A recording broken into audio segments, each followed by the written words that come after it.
तुलसी माता की कथा। पुरानी समय की बात है। एक परम सुंदर और पतिव्रता स्त्री थी जिनका नाम था वृंदा। वे भगवान विष्णु की परम भक्त थी और उनका विवाह राक्षस राजा जलंधर से हुआ था। जलंधर बहुत शक्तिशाली था और उसकी शक्ति का रहस्य था उसकी पत्नी वृंदा की अटूट पतिव्रता धर्म। जब तक वृंदा अपने पति के प्रति सच्ची और समर्पित रही तब तक कोई भी देवता जलंधर को पराजित नहीं कर सकता था। देवताओं ने कई बार प्रयास किया लेकिन जलंधर अजेय रहा। तब सभी देवता भगवान विष्णु के पास गए और उनसे सहायता मांगी। भगवान विष्णु ने एक लीला रची। वे जलंधर का रूप धारण करके वृंदा के सामने प्रकट हुए। वृंदा ने उन्हें अपना पति समझकर उनका सत्कार किया, लेकिन जैसे ही वृंदा को सच्चाई का पता चला उनका पतिव्रता धर्म भंग हो गया। उसी क्षण देवताओं ने जलंधर का वध कर दिया। जब वृंदा को यह ज्ञात हुआ कि यह सब भगवान विष्णु की लीला थी तो वे बहुत दुखी हुई और उन्होंने भगवान विष्णु को श्राप दिया कि वे पत्थर बन जाएं। उसी श्राप के कारण भगवान विष्णु शालिग्राम पत्थर के रूप में प्रकट हुए। इसके बाद वृंदा ने अपने प्राण त्याग दिए। उनके शरीर से एक पवित्र पौधा उत्पन्न हुआ जिसे आज हम तुलसी के नाम से जानते हैं। तभी से तुलसी को देवी का रूप माना जाता है और उनकी पूजा की जाती है। तुलसी माता को घर में रखने से सुख समृद्धि आती है। भगवान विष्णु को तुलसी अत्यंत प्रिय है।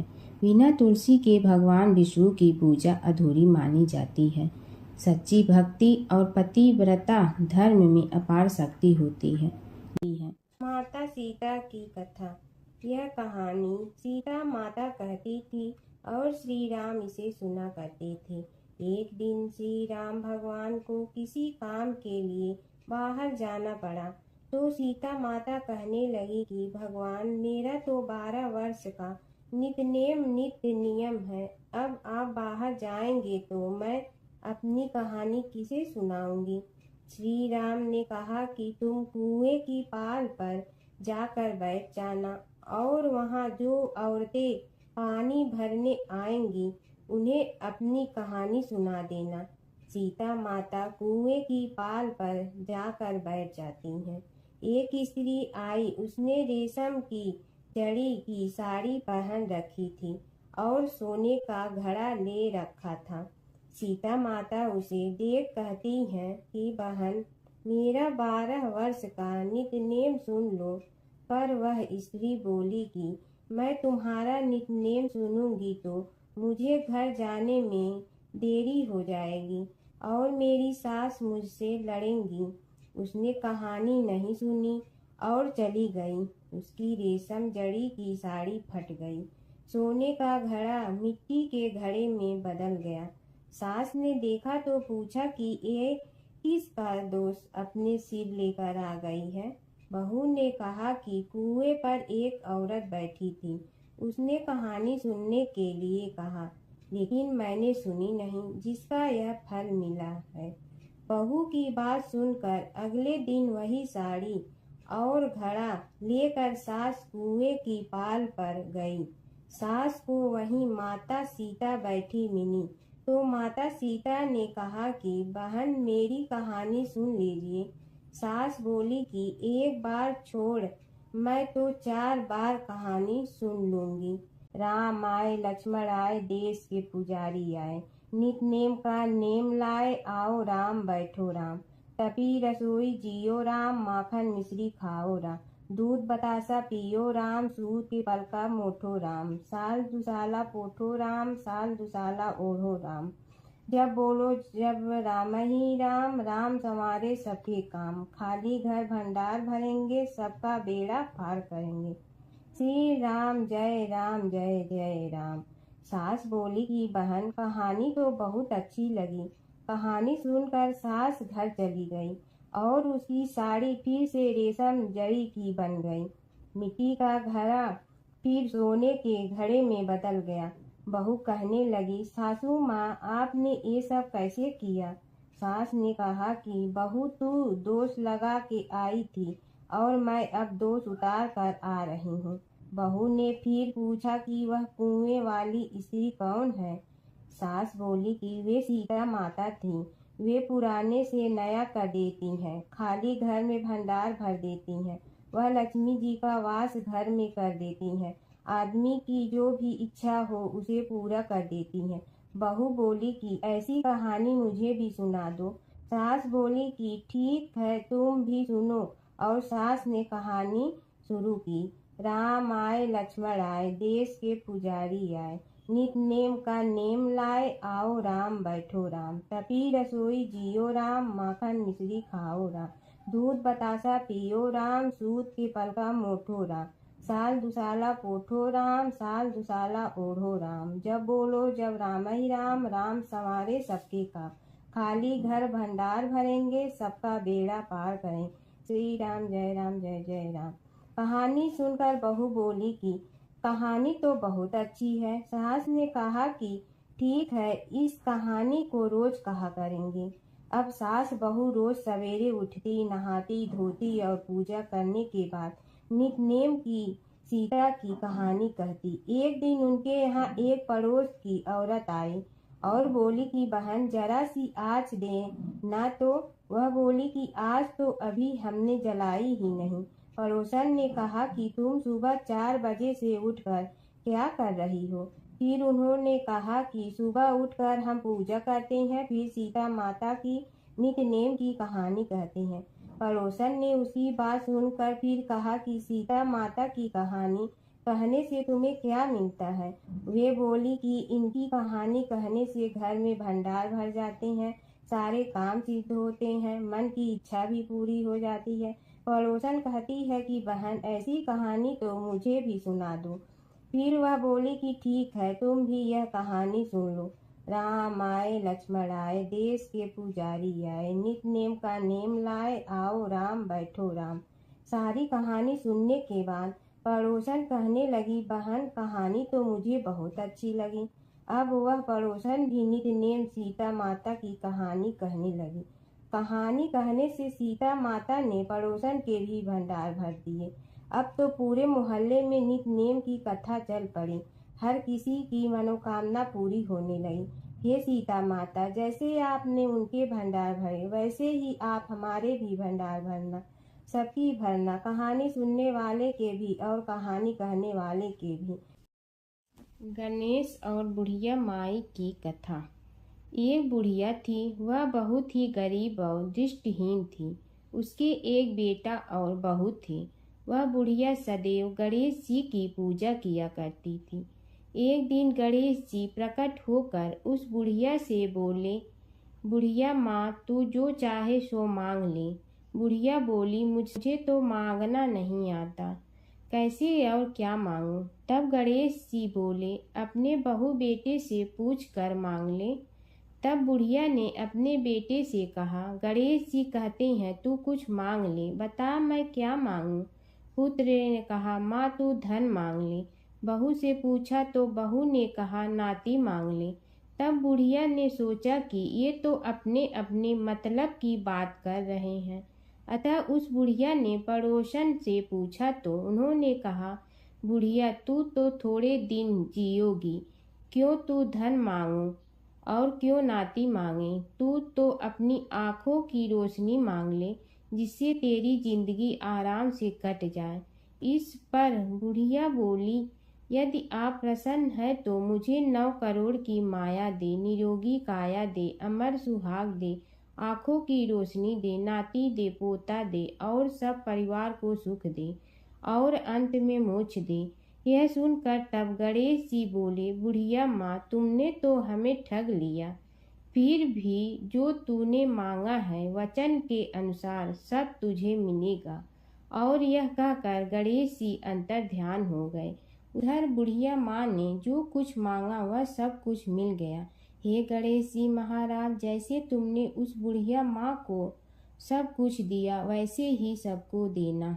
बुढ़िया माई को मुक्ति दी तुलसी माता की कथा।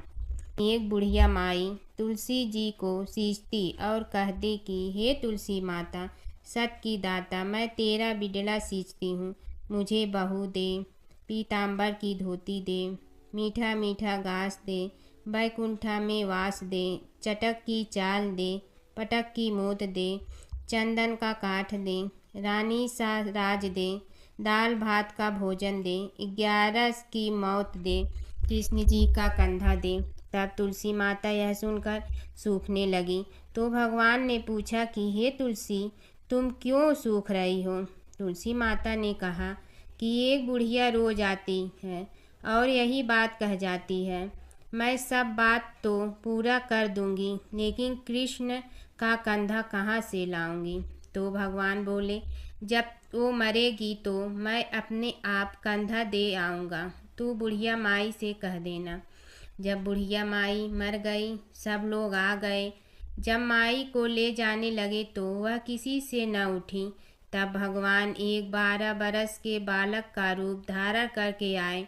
बालक ने कहा, मैं कान में एक बात कहूँगा तो बुढ़िया माई उठ जाएगी। बालक ने कान में कहा, बुढ़िया माई मन की निकाल ले, पीताम्बर की धोती ले, मीठा मीठा घास ले, बैकुंठा का वास ले, चटक की चाल ले, पटक की मोत ले, कृष्ण जी का कंधा ले। यह सुनकर बुढ़िया माई हल्की हो गई।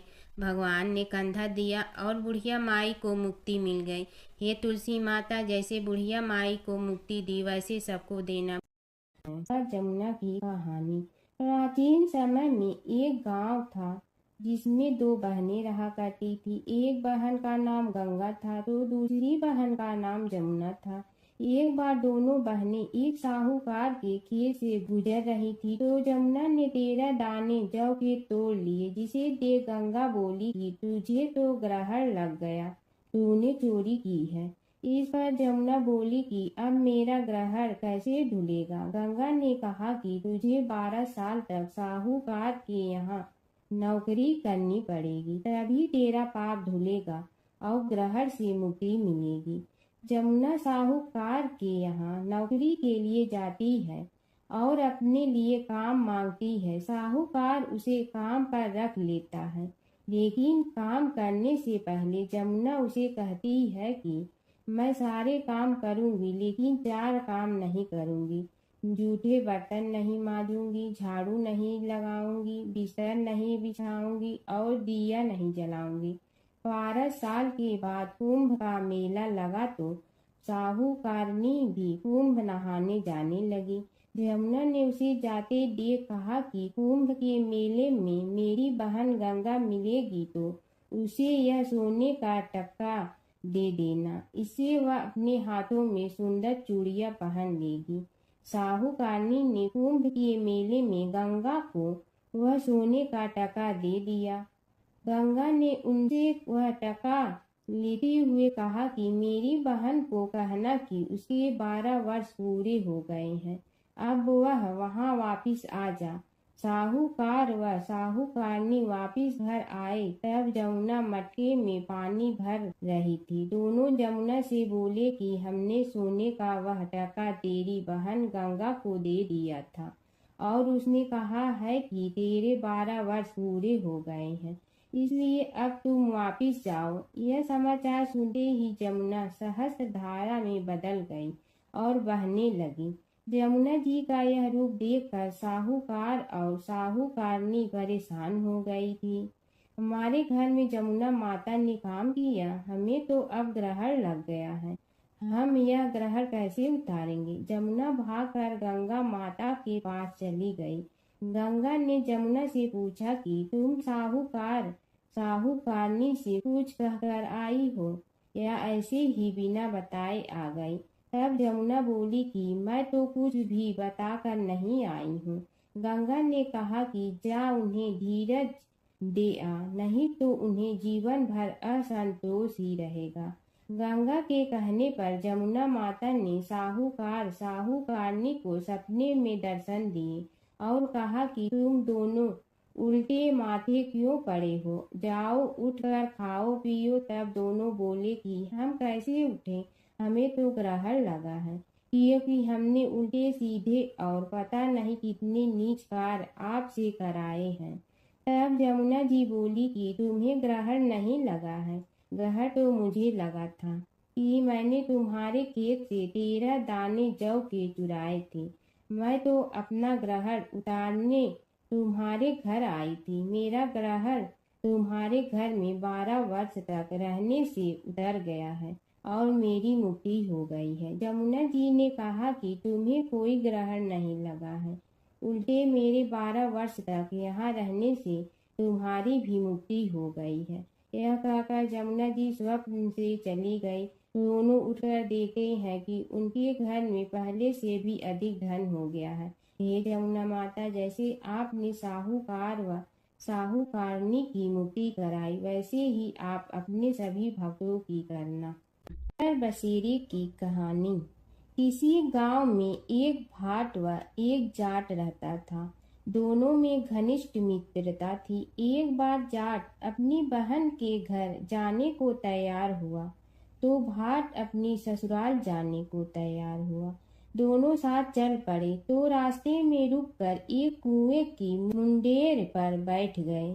जाट ने भाट से कहा कि नगर बसेरा कर लेते हैं। इस पर भाट बोला कि तू ही नगर बसेरा कर ले, मैं तो अपनी ससुराल जा रहा हूँ, वहाँ खूब खातिर होगी मेरी, तू कर ले नगर बसेरा। जाट वहीं कुएं के पास बैठ पानी की घंटी और चावल का दाना लेकर नगर बसेरा करने लगा। नगर बसेरा करने के साथ जाट कहने लगा कि नगर बसेरा जो करे सो मल धोवे पाँव, ताता माड़ा तापसी देगी मेरी माँ, माँ देगी मावशी तेगी द्वारका का वास, मीठा मीठा घास वृंदावन का वास, 5 कुल्ठी छठी रास, मेरी जीवड़ो श्री कृष्ण के पास, डालू पानी हो जाए घी, झट से निकल जाए मेरा जी। यह सब कर कर के वह जाट बहन के पास चल पड़ा। जाट की बहन ने भाई के आने पर उसकी खातिर की खी बूढ़ा के साथ भाई को जिमाया। दोनों ने बैठकर ढेर सारी बातें की।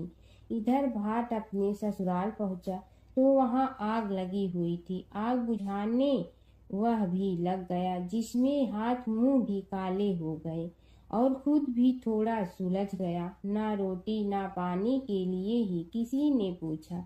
एक पड़ोसन आई तो उसने भाट की सास को कहा कि जमाई आया है, जरा उस आओ भगत कर लो। बुढ़िया बोली कि सब कुछ तो जल गया है, अब कहाँ से आओ भगत करूं। तब पड़ोसन ने ही भाट को एक रोटी के साथ छाछ दी। उसने वही खाकर गुजारा किया। शाम को दोनों फिर घर की ओर चल पड़े और रास्ते में मिल गए और एक दूसरे का हाल पूछा। भाट बोला कि मेरी ससुराल में तो आग लगी हुई थी, आग बुझाते मैं खुद काला हो गया हूँ, ना रोटी मिली ना पानी। जाट बोला कि मेरी तो बहुत खातिर हुई। फिर बोला कि मैंने कहा था ना कि नगर बसेरा कर ले, आ अब कर ले, लेकिन भाट ने फिर मना कर दिया। कहने लगा कि चाहे रोटी दे या न दे, तेरी तो माँ है, दही चूरमा का पेड़ा धरा पाएगा। भाट ने फिर नगर बसेरा नहीं किया, जाट ने कर लिया। नगर बसेरा जो करे सो मल धोवे पाँव, ताता माड़ा तापसी देगी मेरी माँ, माँ देगी मावशी देगी द्वारका का वास, मीठा मीठा घास वृंदावन का वास, 5 कुल्ठी छठी रास, मेरा जीवड़ो श्री कृष्ण के पास, डालू पानी हो जाए घी, झट से निकल जाए मेरा जी। करके वह चल पड़ा। घर पहुँचते ही जाट की मावशी ने बहुत लाड प्यार किया। उधर भाट घर गया तो उसकी भैंस खो गई थी। बाप एक लाठी रखे तो दूसरी उठाए और कहने लगा कि ससुराल गया तो आग लगा दी, अब यहाँ आया तो भैंस खो दी। बाप ने कहा कि पहले भैंस लेकर आ, तभी रोटी पानी मिलेगा। सारा दिन भाट भैंस ढूंढता रहा, लेकिन उसे भैंस नहीं मिली। जाट और भाट की मुलाकात फिर से बाजार में हो गई। जाट ने भाट के हाल चाल पूछे तो भाट बोला कि आते ही भैंस खो गई, बस उसी दिन से भैंस ढूंढ रहा हूँ। रोटियां का तो पूछो ही मत। जाट ने कहा कि मैंने तो पहले ही कहा था कि नगर बसेरा कर ले। जाट की बात सुनकर भाट बोला कि तेरे नगर बसेरे में इतनी ताकत है तो चल अब कर लेते हैं। दोनों ने बैठकर नगर बसेरा किया। नगर बसेरा जो करे सो मल धोवे पाँव, ताता माड़ा तापसी देगी मेरी माँ। माँ देगी मौसी देगी द्वारका का वास, मीठा मीठा घास वृंदावन का वास। पाँच कुल्ठी छठी रास मेरा जीवड़ो श्री कृष्ण के पास। डालू पानी हो जाए घी, झट से निकल जाए मेरा जी। दोनों के नगर बसेरा करने पर भाट जैसे ही आगे बढ़ा तो उसकी खोई भैंस मिल गई, जिसे लेकर घर पहुंचा। घर पहुंचते ही माँ ने कहा कि लड़के को आते ही घर से निकाल दिया, सारे दिन से ये भूखा प्यासा भटक रहा है। यह कहकर उसकी माँ ने उसको खूब खिलाया पिलाया। इस घटना के बाद सारे नगर में ढिंढोरा पिटवा गया कि कब कोई अपने पीहर या सास से आते जाते नगर बसेरा करें। जैसे भाट को नगर बसेरा करने का फल मिला, वैसे ही हर किसी को मिले। प्राचीन काल की बात है, एक नगर में धर्मपाल नाम का एक निर्धन किंतु अत्यंत धर्मनिष्ठ व्यक्ति रहता था। वह न तो अधिक पूजा पाठ जानता था और न ही उसके पास धन था, परंतु उसके हृदय में भगवान विष्णु के प्रति अपार श्रद्धा थी। प्रतिदिन प्रातः स्नान कर भगवान विष्णु का स्मरण करता और तुलसी दल अर्पित करता। तब भी वह हरि नाम का जाप करता रहता। एक दिन किसी कारणवश वह पूजा न कर सका। मन में ग्लानि हुई और रात को उसने भगवान विष्णु से क्षमा याचना की। उसी रात उसे स्वप्न में विष्णु ने दर्शन दिए और कहा, हे भक्त, जो भी व्यक्ति श्रद्धा से मेरा स्मरण करता है, मैं उसके सभी पाप हर लेता हूँ। भक्ति में विधि नहीं, भाव प्रधान होता है। कुछ समय बाद धर्मपाल के जीवन की सभी कठिनाइयाँ दूर हो गई। उसके घर में सुख शांति और समृद्धि आ गई। अंत समय में उसे वैकुंठ लोक की प्राप्ति हुई। विष्णु भगवान की कथा। एक नगर में एक सेठ व एक सेठानी रहते थे और सेठानी रोज विष्णु भगवान की पूजा करती थी। सेठ को उसका पूजा करना बिल्कुल अच्छा नहीं लगता था। इसी वजह से एक दिन सेठ ने सेठानी को घर से निकाल दिया। घर से निकलने पर वह जंगल की ओर गई तो देखा चार आदमी मिट्टी खोदने का काम कर रहे थे। उसने कहा कि मुझे नौकरी पर रख लो। उन्होंने उसे रख लिया, लेकिन मिट्टी खोदने से सेठानी के हाथों में छाले पड़ गए और उसके बाल भी उड़ गए। वह आदमी कहते हैं कि बहन, लगता है तुम किसी अच्छे घर की महिला हो, तुम्हें काम करने की आदत नहीं है। तुम एक काम रहने दो और हमारे घर का काम कर लिया करो। वह चारों आदमी उसे अपने साथ घर ले गए और वह 4 मुट्ठी अनाज लाते और सभी बांट कर खा लेते। एक दिन सेठानी ने कहा कि कल से 8 मुट्ठी अनाज लाना। अगले दिन वह 8 मुट्ठी अनाज लाए और सेठानी पड़ोसन से आग मांग लाई। उसने भोजन बनाया, विष्णु भगवान को भोग लगाया, फिर सभी को खाने को दिया। सारे भाई बोले कि बहन, आज तो भोजन बहुत स्वादिष्ट बना है। सेठानी ने कहा कि भगवान का जूठा है तो स्वाद तो होगा ही। सेठानी के जाने के बाद सेठ भूखा रहने लगा और आस पड़ोस के सारे लोग कहने लगे कि ये तो सेठानी के भाग्य से खाता था। एक दिन सेठ अपनी सेठानी को ढूंढने चल पड़ा। उसने ढूंढते हुए वह भी उस जंगल में पहुंच गया जहां वह चारों आदमी मिट्टी खोद रहे थे। सेठ ने उन्हें देखा तो कहा कि भाई, मुझे भी काम पर रख लो। उन आदमियों ने उसे काम पर रख लिया, लेकिन मिट्टी खोदने से उसके भी हाथों में छाले पड़ गए और बाल उड़ने लगे। उसकी यह हालत देख चारों बोले कि तुम्हें काम की आदत नहीं है, तुम हमारे साथ चलो और हमारे घर में रह लो। सेठ उन चारों आदमियों के साथ उनके घर चला गया और जाते ही उसने सेठानी को पहचान लिया, लेकिन सेठानी घूंघट में थी तो सेठ को देख नहीं पाई। सेठानी ने सभी के लिए भोजन तैयार किया और हर रोज की भांति विष्णु भगवान को भोग लगाया। उसने उन चारों भाइयों को भोजन परोस दिया, लेकिन जैसे ही वह सेठ को भोजन देने लगी तो विष्णु भगवान ने उसका हाथ पकड़ लिया। भाई बोले कि बहन, ये तुम क्या कर रही हो? वह बोली, मैं कुछ नहीं कर रही हूँ, मेरा हाथ तो विष्णु भगवान ने पकड़ लिया है। भाई बोले, हमें भी विष्णु भगवान के दर्शन कराओ। उसने भगवान से प्रार्थना की तो विष्णु जी प्रकट हो गए। सभी ने दर्शन किए। सेठ ने सेठानी से क्षमा मांगी और सेठानी को साथ चलने को कहा। भाइयों ने अपनी बहन को बहुत सा धन देकर विदा किया। जब सेठानी के साथ सेठ भी भगवान विष्णु की पूजा करने लगा और उनके परिणाम से उनका घर अन्न धन से भर गया। भगवान विष्णु और नारद की कथा। एक बार नारद मुनि जी ने भगवान विष्णु जी से पूछा, हे भगवान, आपका इस समय सबसे प्रिय भक्त कौन है? अब विष्णु तो भगवान हैं, सो झट से समझ गए अपने भक्त नारद मुनि की बात और मुस्कुरा कर बोले, मेरा सबसे प्रिय भक्त उस गांव का एक किसान है। यह सुनकर नारद मुनि जी थोड़ा निराश हुए और फिर से एक प्रश्न किया, हे भगवान, आपका बड़ा भक्त तो मैं हूँ, तो फिर सबसे प्रिय क्यों नहीं? भगवान विष्णु जी ने नारद मुनि जी से कहा, इसका जवाब तो तुम खुद ही दोगे।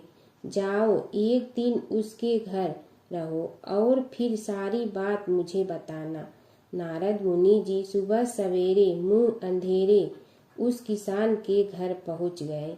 देखा अभी अभी किसान जगा है और उसने अब सबसे पहले अपने जानवरों को चारा देता, फिर मुंह धोता, दैनिक कार्यों से निवृत्त होता, जल्दी जल्दी भगवान का नाम लिया, रूखी सूखी रोटी खाकर जल्दी जल्दी अपने खेतों पर चला गया। सारा दिन खेतों में काम किया और शाम को वापस घर आया। जानवरों को अपनी जगह बांधा, उन्हें चारा पानी डाला, हाथ धोया, मुंह धोया, फिर थोड़ी देर भगवान का नाम लिया, फिर परिवार के संग बैठकर खाना खाया और कुछ बातें की और फिर से सो गया। अब सारा दिन यह सब देखकर नारद मुनि जी भगवान विष्णु के पास वापिस आए और बोले, भगवान, मैं आज सारा दिन उस किसान के संग रहा, लेकिन वो तो ढंग से आपका नाम भी नहीं ले सकता। उसने थोड़ी देर सुबह, थोड़ी देर शाम को और भी जल्दी जल्दी आपका ध्यान किया, और मैं तो 24 घंटे सिर्फ आपका ही नाम जपता हूँ। क्या आपका सबसे प्रिय भक्त वो गरीब किसान ही है? भगवान विष्णु जी ने नारद की बात सुनकर कहा, अब इसका जवाब भी तुम मुझे खुद ही देना।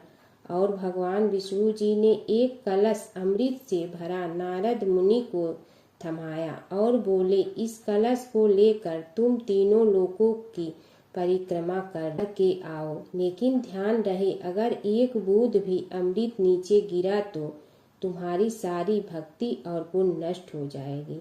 नारद मुनि तीनों लोकों की परिक्रमा करके जब भगवान विष्णु के पास वापस आए तो खुश होकर बोले, भगवान, मैंने एक बूंद भी अमृत नीचे नहीं गिरने दिया। विष्णु भगवान ने पूछा, और इस दौरान तुमने मेरा नाम कितना बार लिया, मेरा स्मरण कितनी बार किया? तो नारद बोले, अरे भगवान जी, मेरा तो सारा ध्यान इस अमृत पर था, फिर आपका ध्यान कैसे करता? भगवान विष्णु ने कहा, हे नारद, देखो उस किसान को, वो अपना कर्म करते हुए भी नियमित रूप से मेरा स्मरण करता है, क्योंकि जो अपना कर्म करते हुए भी मेरा जाप करे वही मेरा सबसे प्रिय भक्त है।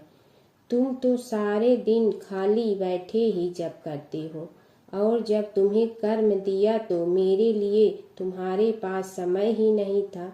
तो नारद मुनि सब समझ गए और भगवान के चरण पकड़ कर बोले, हे भगवान, आपने मेरा अहंकार तोड़ दिया, आप धन्य हैं।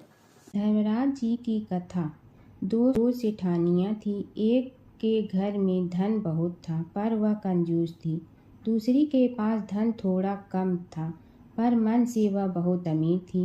रोज सवेरे उठती, गंगा स्नान करती, तुलसी माता, बड़ पीपल सींचने, भगवान के मंदिर जाके पूजा करती। धर्मराज सूरज भगवान की कहानी सुनती, भगवान के भोग लगाकर अतिथि को जिमाती, गाय कुत्ता के लिए ग्रास निकालती। दूसरी सेठानी इस धर्मात्मा को देखकर हंसती और कहती, पता नहीं दिन भर क्या करती रहती है।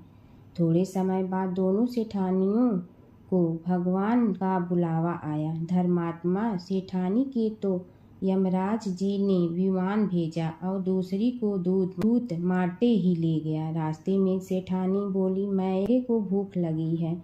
तो दूत बोले, किसी को कुछ दिया होगा तो मिलेगा। फिर बोली, प्यास लगी है। दूत बोले, किसी को पानी पिलाया तो मिलेगा। रास्ते में उसे काट चुभने लगे, गर्मी पड़ने लगी, पर दूत तो उसे घसीटे ही ले गए। अब सेठानी बहुत पछताने लगी कि सब कुछ होते हुए भी दान धर्म नहीं किया। इतने में यमराज का दरबार आया। धर्मात्मा बुढ़िया को भगवान के पास सिंहासन मिला और वह उस पर बैठी थी। उधर दूसरी सेठानी को तपते कुंड में डाल दिया। अब सेठानी यमराज से बोली, मुझे 1.25 पहर का जीवन दान दे दो, मैं वापस आकर दंड भोग लूंगी। यमराज बोले, ठीक है। सेठानी के शरीर में वापस प्राण डाल दिए। संसार में आते ही पंडितों को बुलाकर सेठानी ने धर्मराज की कथा सुनी, सब तरह से धर्म किया। इतने में समय पूरा हो गया। अब की बार विमान आया। 1.25 पहर के दान धर्म से सेठानी को स्वर्ग मिला। धर्मराज जी की परम भक्त पोपा बाई की कथा। एक गांव में एक पोपा बाई रहती थी। जब वह 5 साल की थी तभी से वह नियम से धर्मराज जी व्रत की कथा सुनती थी और व्रत करती थी। एक दिन उसने अपने भाई व भाभी से कहा कि मैं शादी नहीं करूंगी, अब मैं अपना समय भगवान की पूजा अर्चना में ही बिताना चाहती हूँ। इसलिए मेरी झोपड़ी गांव के बाहर बनवा दो और गांव में सबको कह दो कि वह अपनी गाय व बछड़ों को मेरे यहाँ ही घास भूस चरने को भेज दो और जिसकी भी इच्छा हो, श्रद्धा हो, मुझे खाना भिजवा दो। एक दिन नगर का राजा शिकार खेलने जंगल में आया और गांव के बाहर जंगल के पास बनी झोपड़ी देखकर रुक गया। झोपड़ी के पास जाकर उसने आवाज लगाई कि कौन है, लेकिन भीतर से कोई आवाज न आने पर वह लगातार दरवाजा खटखटाता रहा। तब पोपा बाई उठी और कहने लगी कि कौन हो तुम जो बार बार दरवाजा बजा रहे हो, क्यों आवाज लगा रहे हो? राजा ने कहा कि मैं यहाँ का राजा हूँ और तुम्हारे साथ विवाह करूँगा। पोपा बाई ने कहा कि जहाँ से आए हो वहीं चले जाओ, मैं किसी पराये आदमी का मुंह नहीं देखती हूँ। राजा ने पोपा बाई की एक नहीं सुनी और जबरदस्ती उठा ले गया। तब पोपा बाई ने राजा को श्राप दिया कि तुम्हारा सारा राजपाट नष्ट हो जाएगा। महल में आने पर राजा की रानियों ने सारी बात सुनकर राजा से अनुरोध किया कि पोपा बाई को वहीं वापस छोड़ आओ। राजा जब पोपा बाई को वापस झोपड़ी में छोड़ने जाने लगा तो रास्ते में पाप की नदी आई जिसमें राजा डूब गया। कुछ समय बाद पोपा बाई मृत्यु के बाद धर्मराज जी के यहाँ पहुँची और धर्मराज जी ने उन्हें स्वर्ग का राज दे दिया। एक बार एक सेठ व सेठानी मृत्यु लोक से स्वर्ग लोक आए तो उसके द्वार बंद देखकर वह धर्मराज जी से द्वार खोलने का आग्रह करते हैं। धर्मराज जी कहते हैं, इस द्वार पर पोपा बाई का राज है, इस पर सेठ सेठानी कहते हैं कि हम पोपा बाई को नहीं जानते हैं। धर्मराज जी उन दोनों की बात सुनकर कहते हैं कि तुम दोनों 7 दिन तक मृत्युलोक में रहो। 8 खोपड़ा से राई भरकर 5 कपड़े ऊपर रखकर कहानी सुनकर उद्यापन करना और कहना कि राज है, पोपा बाई लेखा लेगी राई राई का। सारे बोलो पोपा बाई की जय। कीड़ी नगरा सींचने की कहानी।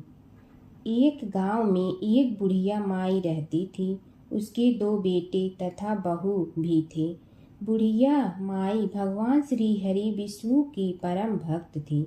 अपना जीवन दान धर्म पुण्य कार्य कर्मों में लगाती थी, परंतु बुढ़िया माई कभी भी मंदिर और सत्संग में व तीर्थ स्थानों पर नहीं जाती थी। एक बार गांव में भागवत कथा हो रही थी। बेटे ने कहा, माँ आप सारा दिन घर में रहती हैं, आप मंदिर में भागवत कथा सुनने क्यों नहीं जाती? बुढ़िया माई ने बेटे का मन रखने के लिए कह दिया कि आज जाऊंगी, परंतु नहीं गई। ऐसा करते करते 6 दिन निकल गए। बुढ़िया माई के बेटे ने कहा, माँ आज अंतिम दिन है, आज तो कथा सुनने आपको जाना ही पड़ेगा। सारा दिन घर का काम करके बुढ़िया माई ने जाते जाते इतनी देर कर दी कि अंतिम दिन की भागवत कथा भी समाप्त हो गई। भगवान श्री हरि विष्णु सन्यासी का रूप धारण करके बुढ़िया माई के पास आए और बोले, बुढ़िया माई तुम कहाँ जा रही हो? बुढ़िया माई ने कहा, मैं भागवत कथा सुनने जा रही हूँ। तब सन्यासी रूपधारी भगवान श्री हरि विष्णु ने कहा, अब इतनी देर से क्यों जा रही हो? वहाँ तो अब कथा समाप्त हो गई है, अब वहाँ जाकर क्या करोगी? बुढ़िया माई ने कहा, अब घर से निकली हूँ तो जाकर ही रहूँगी। सब सन्यासी रूपधारी भगवान श्री हरि विष्णु ने कहा कि अब कथा समाप्त हो गई, भक्त लोग भी अपने अपने घर चले गए, अब तुम वहाँ से क्या लाओगी? तो बुढ़िया माई बोली, कुछ नहीं तो मैं वहाँ से एक ईंट ही उठा लाऊंगी। तो सन्यासी रूपधारी भगवान श्री हरि विष्णु बोले, तुम वहाँ से मिट्टी की ईंट लाओगी, उसके बदले में मैं तुम्हें एक सोने की ईंट दे देता हूँ। बुढ़िया माई ने ईंट ले ली और घर की तरफ चल पड़ी और विचार करने लगी कि यदि यह ईंट मैं घर लेकर जाऊंगी तो बेटे बहू झगड़ने लगेंगे। इसीलिए घर के आंगन में बाहर ही बुढ़िया माई ने वह ईंट जमीन में गाड़ दी। परंतु अब बुढ़िया माई का ध्यान उस ईंट पर ही रहने लगा। खाने पीने घर के काम करने में सदैव बुढ़िया माई अपना ध्यान सोने की ईंट पर ही लगाई रखती। बेटे बहू ने पूछा, माँ पूरे दिन घर के आंगन में क्या करती रहती हो? तो बुढ़िया माई ने कहा, मैं आने जाने वाले को देखती रहती हूँ। एक दिन बुढ़िया माई मर गई। यमराज के दूत बुढ़िया माई को लेने आए। बुढ़िया माई को लेकर धर्मराज जी के पास पहुँचे और धर्मराज जी को सारी बात बतलाई। धर्मराज जी ने बुढ़िया माई को कुतिया की योनि दे दी और कुतिया उसी पेड़ के नीचे बैठी रहती। बुढ़िया माई की बहू ने कहा, इस कुतिया को यहाँ से भगाओ, नहीं तो यह बच्चों को काट जाएगी। तो उसके बेटे ने उसकी पीठ पर एक लकड़ी मारी और बुढ़िया माई मर गई और को सर्प की योनि मिली। आंगन में सर्प को देखकर बेटे बहू ने किसी को काट नहीं जाए इसी डर से मार दिया। फिर बुढ़िया माई मरकर धर्मराज जी के पास पहुँची। बुढ़िया माई कीड़ी का रूप धारण करके उस आंगन में कीड़ी नगरा बना लिया। आंगन में कीड़ी नगरा हो गया। घर वाले बहुत परेशान हुए। घर वाले भोजन भी नहीं बना रहे थे और मन ही मन होने का स्मरण करने लगे। तब भगवान श्री हरि विष्णु सन्यासी का रूप धारण करके आए और बोले कि कुछ खाने को दे दो। तो घर वाले ने कहा, महाराज हमारे खाने को भी कुछ नहीं बनाया, क्योंकि हमारे घर में कीड़ी नगरा हो गया है। आप ही इसका कुछ उपाय बतलाइए। तब महाराज जी ने आंगन में खोदा और सोने की 28 निकाली और दोनों बेटों को दे दी और कहा, तुम्हारी माँ के नाम से दान पुण्य करना, धर्मशाला बनवाना, स्कूल बनवाना, प्याऊ लगवाना, गौशाला में गाय के चारे खाने की व्यवस्था करना। परंतु दोनों बेटे आपस में झगड़ने लगे कि तू दान कर, तू दान कर। किसी ने बुढ़िया माई के नाम से कोई दान नहीं किया और कीड़ी नगरा वहाँ उसी स्वरूप में स्थापित रहा। कुछ दिन बाद सन्यासी वापस आया और बुढ़िया माई के बेटों ने भगवान स्वरूपधारी सन्यासी महाराज से कहा कि हमारी घर की हालत वैसी की वैसी है, कीड़ी नगरा तो वैसे का वैसा ही है। तब साधु रूपधारी सन्यासी महाराज ने कहा, वह सोने के ईंट के टुकड़े लाओ और उन्हें बेचकर उनसे जो भी धन मिले उसे तुम्हारी माँ के नाम से दान पुण्य करो। इस कीड़ी नगरा पर शक्कर और आटा डालो। तुम ऐसा करोगे तो तुम्हारी माँ को मोक्ष प्राप्ति होगी। और उनके घर से कीड़ी नगरा चला गया।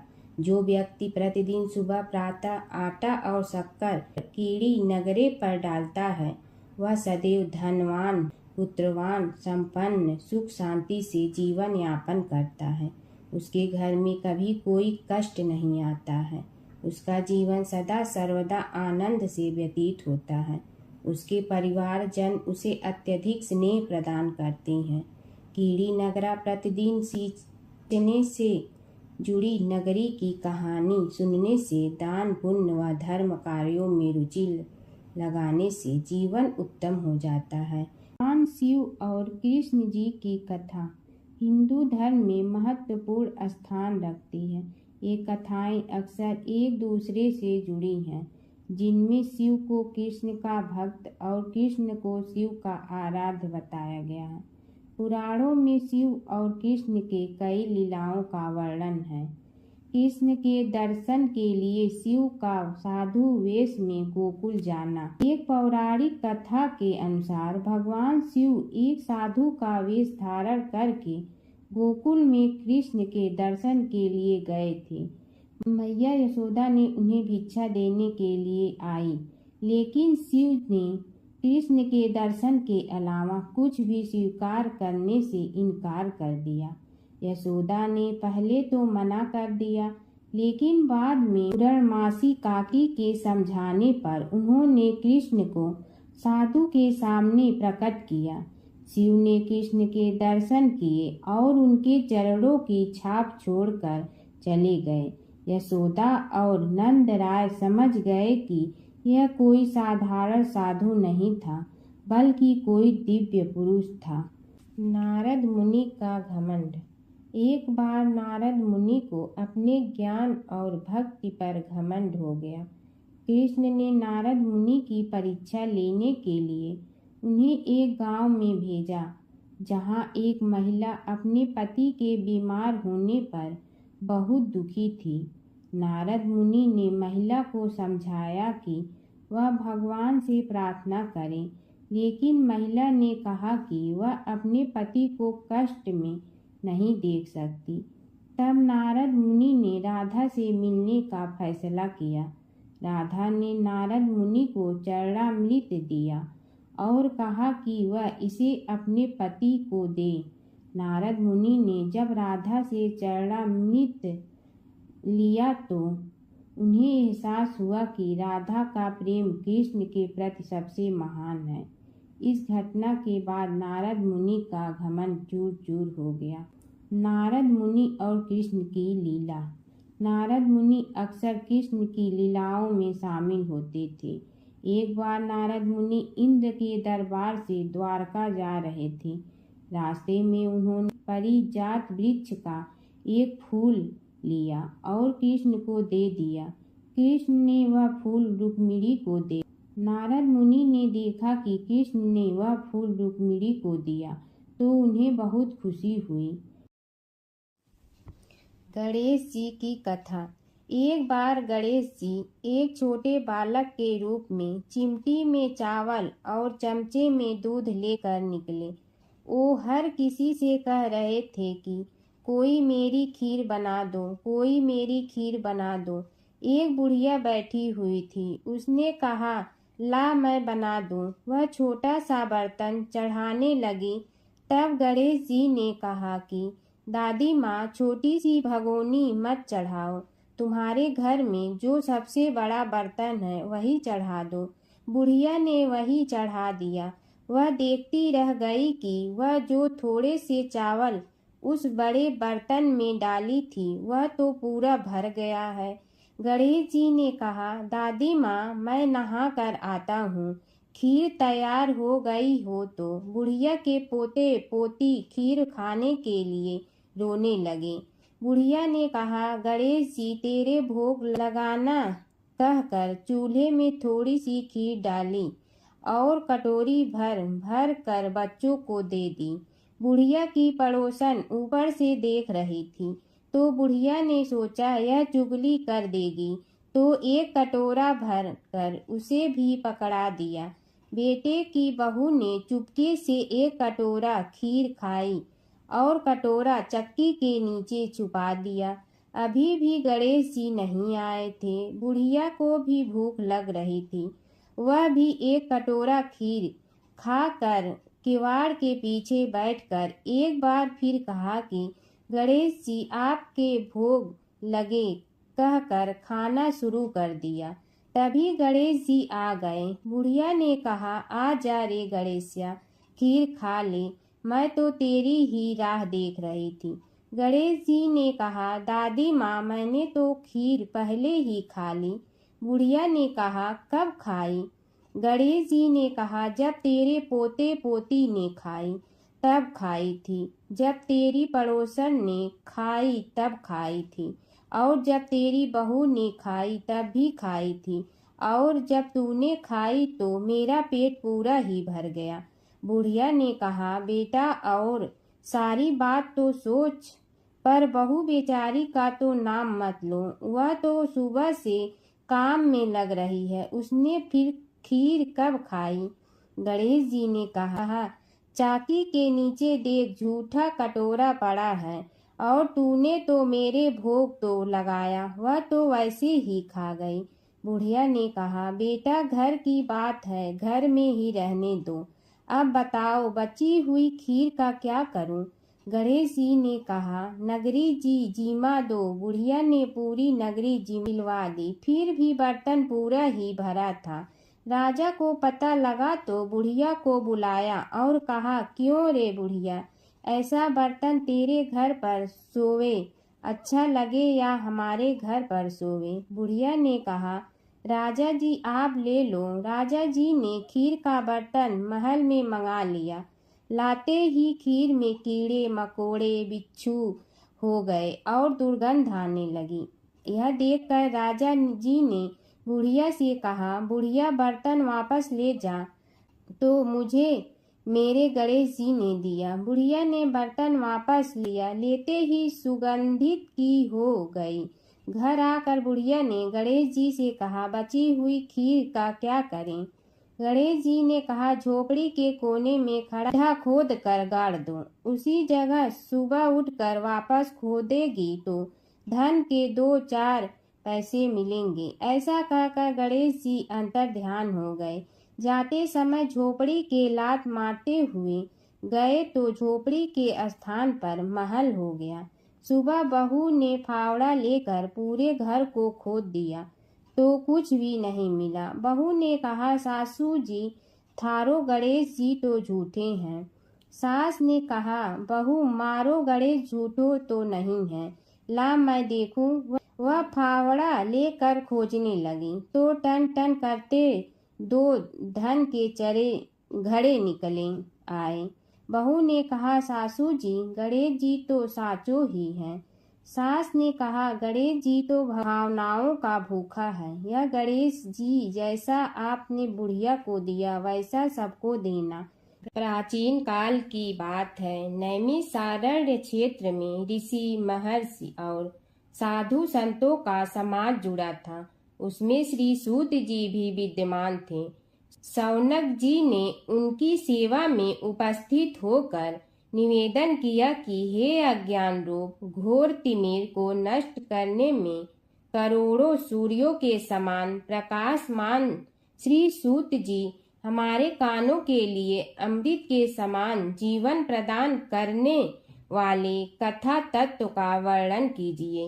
हे सूत जी, हमारे हृदयों में ज्ञान के प्रकाश की वृद्धि तथा भक्ति, वैराग्य और विवेक की उत्पत्ति जिस कथा से हो सकती हो वह हमारे प्रति कहने की कृपा कीजिए।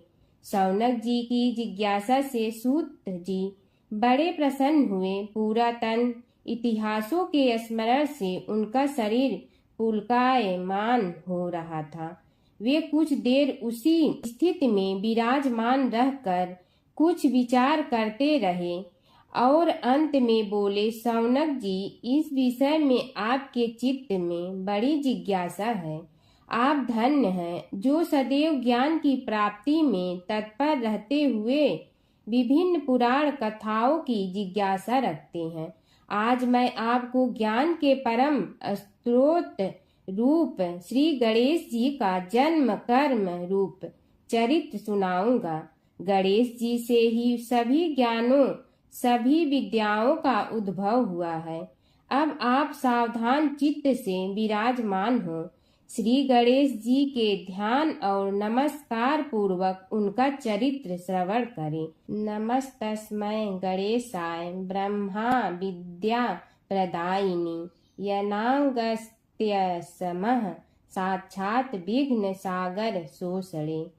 कैसे हैं वे श्री गणेश जो सभी प्रकार की ब्रह्म विद्याओं को प्रदान करने वाले अर्थात ब्रह्मा के सगुण और निर्गुण स्वरूप पर प्रकाश डालने और जीव ब्रह्मा का अभेद प्रतिपादन करने वाली विद्याओं के दाता हैं। वे विघ्नों के समुद्रों को महर्षि अगस्त के समान शोषण करने में समर्थ हैं। इसलिए उनका नाम विघ्न सागर शोषक के नाम से प्रसिद्ध है। मैं उन भगवान श्री गणेश जी को नमस्कार करता हूँ। प्रथम पूजा के अधिकारी श्री गणेश जी, यह कहकर सूत जी कुछ समय के लिए मौन हो गए और फिर बोले, शौनक जी, भगवान गणेश जी ही सर्वप्रथम पूजा प्राप्ति के अधिकारी हैं। किसी भी देवता की पूजा करो, पहले उनकी पूजा करो। शौनक जी ने निवेदन किया, हे भगवान, हे सूत, सर्वप्रथम यह बताने की कृपा कीजिए कि गणेश जी को प्रथम पूजा का अधिकार किस प्रकार प्राप्त हुआ। इस विषय में मेरी बुद्धि मोह को प्राप्त हो रही है कि सृष्टि रचयिता ब्रह्मा जी, पालन करता भगवान नारायण और संहार करता शिव जी में से किसी को प्रथम पूजा का अधिकारी क्यों नहीं माना गया। यह त्रिदेव ही तो सबसे बड़ा देवता माने जाते हैं। सूत जी ने कहा, शौनक जी, यह भी एक रहस्य ही है। देखो, अधिकार मांगने से नहीं मिलता, इसके लिए योग्यता होनी चाहिए। संसार में अनेकों देवी देवताएं पूजे जाते हैं। पहले जो जिसका इष्ट देव होता है वह उसी की पूजा किया करता है। इससे बड़े देवताओं के महत्व में कमी आने की आशंका उत्पन्न हो गई। इस कारण देवताओं में परस्पर विवाद होने लगा। वे उसका निर्णय प्राप्त करने के लिए शिव जी के पास पहुँचे और प्रणाम करके पूछने लगे, प्रभु, हम सब में प्रथम पूजा का अधिकारी कौन है। शिव जी सोचने लगे कि किसे प्रथम पूजा का अधिकारी माने। तभी उन्हें एक युक्ति सूझी। बोले, देवगण, इसका निपटारा बातों से नहीं तथ्यों से होगा। इसके लिए एक प्रतियोगिता रखनी होगी, शिव की परिक्रमा करने की प्रतियोगिता।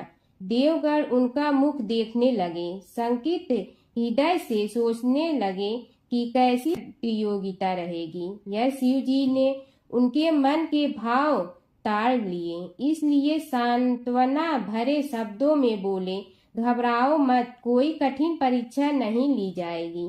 बस इतना ही कि सभी अपने अपने वाहनों पर चढ़कर संसार की परिक्रमा करो और फिर यहाँ लौट आओ। जो पहले लौटेगा वही सर्वप्रथम पूजा का अधिकारी होगा। अब क्या देर थी। सभी अपने अपने वाहन पर चढ़कर दौड़ पड़े। किसी का वाहन गजराज था तो किसी का सिंह, किसी का भैंसा तो किसी का मृग, किसी का हंस तो किसी का उल्लू, किसी का अश्व तो किसी का श्वान। अभिप्राय यह है कि वाहनों को विविधता के दर्शन उस समय जितने भले प्रकार से हो सकते थे उतने अन्य समय में नहीं। सबसे गया बीता वाहन गणेश जी का था मूषक, उससे चूहा भी कहते हैं। ऐसे वाहन के बल भरोसे इस प्रतियोगिता में सफल होना तो क्या, सम्मिलित होना भी हास्यास्पद है। गणेश जी ने सोचा, छोड़ो, क्या होगा प्रतियोगिता में भाग लेने से, हम तो यहाँ बैठे रहकर ही तमाशा देखेंगे। वे बहुत देर तक विचार करते रहे। अंत में उन्हें एक युक्ति सूझी। शिव जी स्वयं ही जगदाता हैं, यह संसार उन्हीं का प्रतिबिंब है, तब क्यों न इन्हीं की परिक्रमा कर ली जाए। इनकी परिक्रमा करने से ही संसार की परिक्रमा हो जाएगी। ऐसा निश्चय कर उन्होंने मूषक पर चढ़कर शिव जी की परिक्रमा की और उनके समक्ष जा पहुँचे। शिव जी ने कहा, तुमने परिक्रमा पूर्ण कर ली। उन्होंने उत्तर दिया, जी हाँ। शिव जी सोचने लगे कि इसे तो यहीं घूमते हुए देखा, फिर परिक्रमा कैसे कराया। देवताओं का परिक्रमा करके लौटना आरंभ हुआ और उन्होंने गणेश जी को वहां बैठे देखा तो माथा ठनक गया। फिर भी साहस करके बोले, अरे तुम विश्व की परिक्रमा के लिए नहीं गए। गणेश जी ने कहा, अरे मैं कब का यहाँ आ गया। देवता बोले, तुम्हें तो कहीं भी नहीं देखा। गणेश जी ने उत्तर दिया, देखते कहाँ से, समस्त संसार शिव जी में विद्यमान है। इनकी परिक्रमा करने से ही संसार की परिक्रमा पूर्ण हो गई। सूत जी बोले, शौनक, इस प्रकार गणेश जी ने अपनी बुद्धि के बल पर ही विजय प्राप्त कर ली। उनका कथन सत्य था, इसलिए कोई विरोध करता भी तो कैसे। बस उसी दिन से गणेश जी की प्रथम पूजा होने लगी। एक बार अपने पुत्र के खातिर भगवान शिव और श्री कृष्ण के बीच छिड़ गया था प्रलयंकारी युद्ध। भगवान शिव जहाँ प्रलय के देवता हैं, वहीं श्री कृष्ण पालन करता। दोनों के कारण ही यह जगत सुचारू रूप से चल रहा है और दोनों महाशक्तिशाली हैं। लेकिन कभी आपने सोचा है कि अगर कभी दोनों में युद्ध हुआ तो उसका इस संसार पर क्या असर पड़ेगा और दोनों में से विजयी कौन होगा।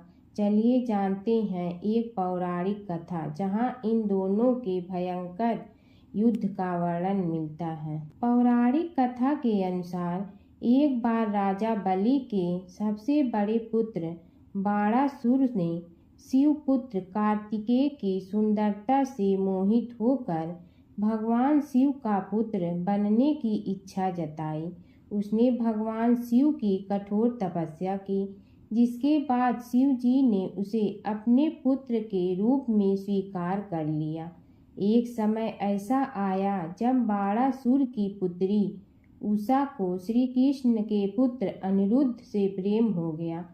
उषा की मायावी मित्र अप्सरा चित्रलेखा ने अनिरुद्ध और उषा का गंधर्व विवाह करा दिया।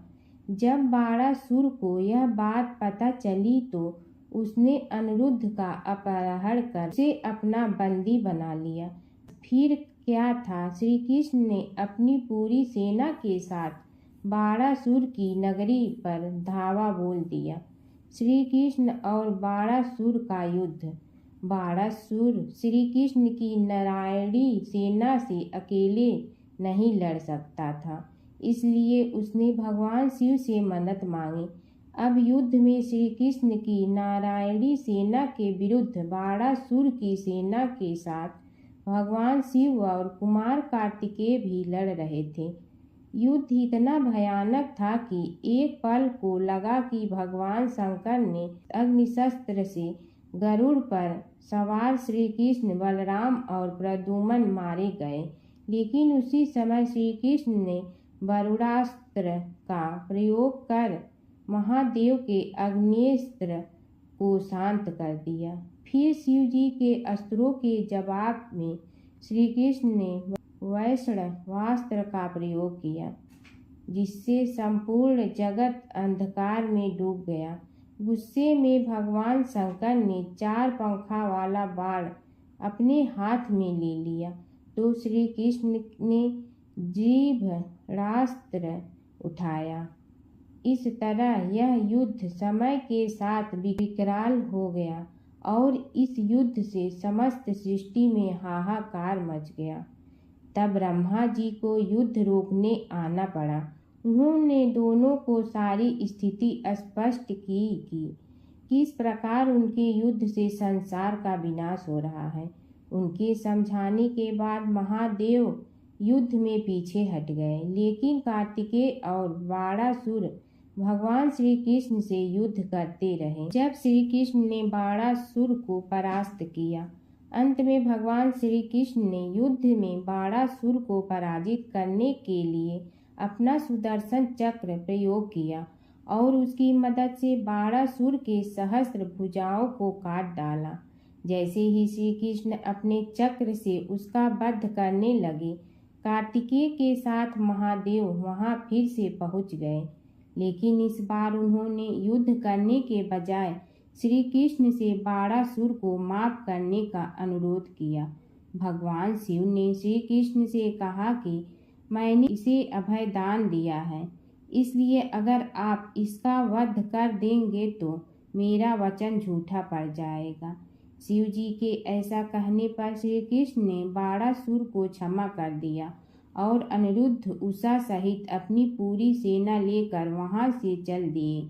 बाणासुर को आज भी अजर अमर माना जाता है और बाद में भगवान शिव के उसे अपने गढ़ों में शामिल कर लिया। एक बूढ़ा ब्राह्मण था। वह रोज पीपल को जल से सींचता था। पीपल में से रोज एक लड़की निकलती और कहती, पिताजी मैं आपके साथ जाऊंगी। यह सुनते सुनते बूढ़ा दिन ब दिन कमजोर होने लगा। तो बुढ़िया ने पूछा कि क्या बात है। बूढ़ा बोला कि पीपल से एक लड़की निकलती है और कहती है कि वह भी मेरे साथ चलेगी। बुढ़िया बोली कि कल ले आना उस लड़की को, जहाँ 6 लड़कियां पहले से ही हमारे घर में है, वहाँ 7वीं लड़की और सही। अगले दिन बूढ़ा उस लड़की को घर ले आया। घर लाने के बाद बूढ़ा ब्राह्मण आटा मांगने गया तो उसने पहले दिनों की अपेक्षा आज ज्यादा आटा मिला था।